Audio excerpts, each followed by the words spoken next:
welcome to Worth It Wednesday. Every Wednesday we send a principle worth learning, a question worth answering, and a recommendation worth taking.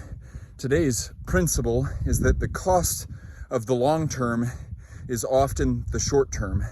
This principle is one that really transcends circumstance. It applies to everyone, but I think it's especially relevant for impact-driven leaders.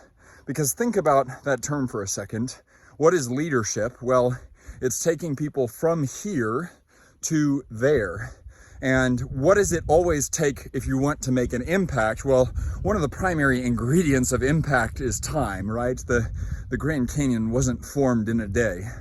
And so if you're casting a vision, if you're pursuing a there that's going to take time, it's not going to be accomplished in one day, a week, or certainly not a month, but we're thinking more through the lens of how are we leading people into a greater, grander, brighter, better future that is 3, 5, maybe even 10 years, a decade in the distance.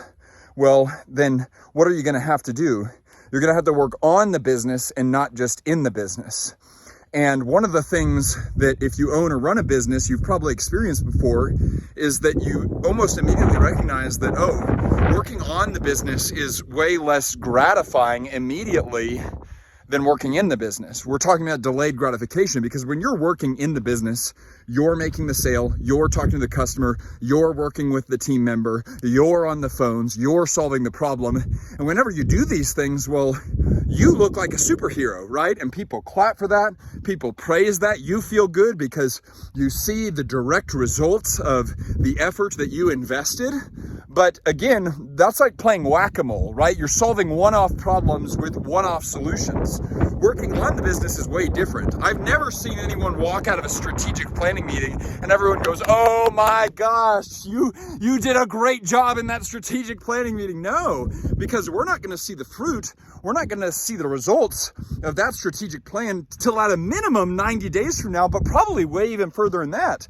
And so if you're going to pursue the long term, there's a cost to that. You're going to have to pay for that. What are you paying with? Immediate gratification.